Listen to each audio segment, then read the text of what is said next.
China's massive investment in the People's Liberation Army, PLA, may show China is preparing to fundamentally change the status quo and preparing for possible war with the United States over Taiwan.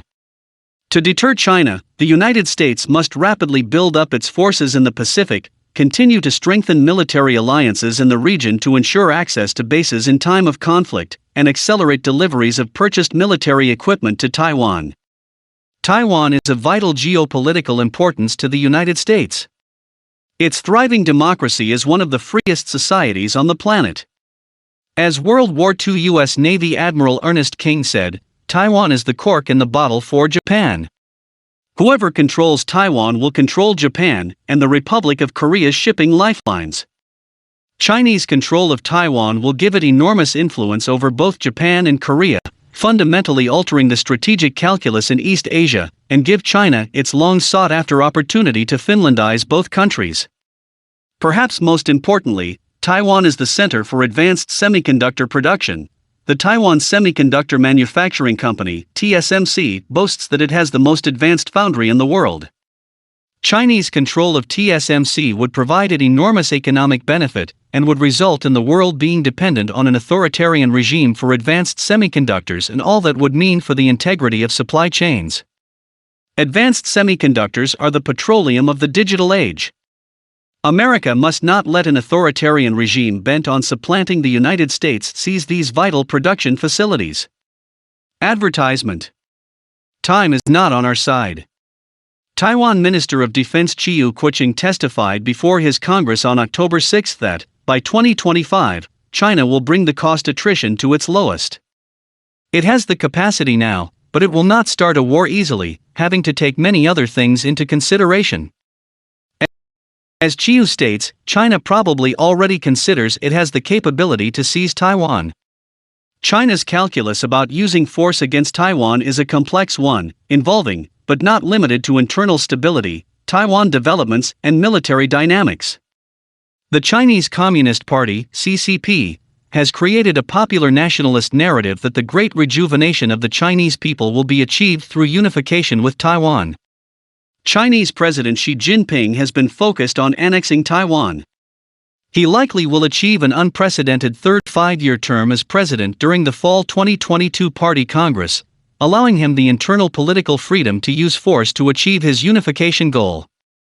Xi will strive to ease tensions in Sino-American relations to ensure a successful Winter Olympics in Beijing in early 2022, and through his selection again as the head of the party in fall 2022. Once his position is secured, Xi will ratchet up pressure on Taiwan in advance of the Taiwan presidential election in early 2024, leaving 2023 as a potentially dangerous year. Beijing does not want Taiwan President Tsai Ing-wen to be succeeded in early 2024 by her vice president, Lai Ching-te. Lai is a popular politician who is deeply committed to human rights and Taiwan's sovereignty and nationhood. The prospect of his succeeding Tsai undoubtedly would cause Beijing to accelerate its efforts to take Taiwan. Taiwan has been trying to transform itself into a prickly porcupine with indigenous production of asymmetric weapons, as well as purchases of new US-made systems. Based on announced weapon sales agreements, many of these new US-made systems will not be active in the Taiwan services until the mid to late 2020s, giving Beijing a window to try to take Taiwan in 2023 or 2024. Speeding up delivery of key asymmetric systems may help change Beijing's calculus. Taiwan needs to prepare its people for conflict, ensuring it has enough emergency supplies to survive a Chinese onslaught. Increasing Taiwan Security Services resources to gather intelligence on China, as well as to investigate and disrupt China's efforts to further develop and use fifth-column forces in Taiwan, is also urgently needed. Senior U.S. military officers have been shocked by the PLA's rapid transformation.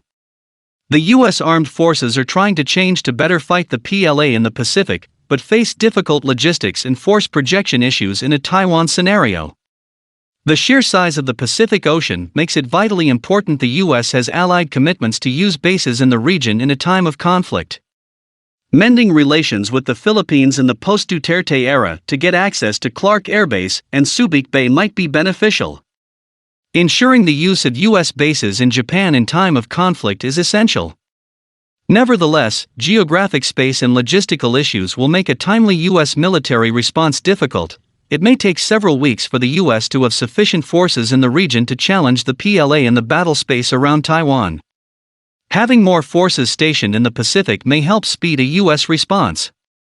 If China were to attack Taiwan, they likely would use a massive cyber and electronic warfare attack to paralyze the island.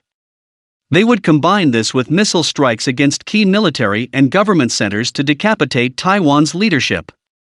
The PLA also would use special forces assaults and airborne and sea landings to attempt to rapidly defeat Taiwan.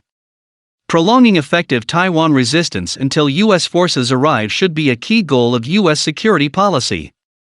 President Biden on at least 3 occasions has said the U.S. would defend Taiwan if it were attacked by China.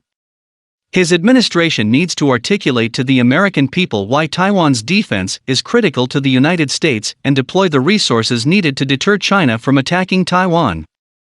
Accordingly, the United States needs to reinforce our military forces in the region, work with Taiwan to quickly transform it into a real prickly porcupine that is resilient so it can hold out for an extended period of time, and ensure we have ironclad allied commitments permitting the U.S. to use bases on allied countries' territory.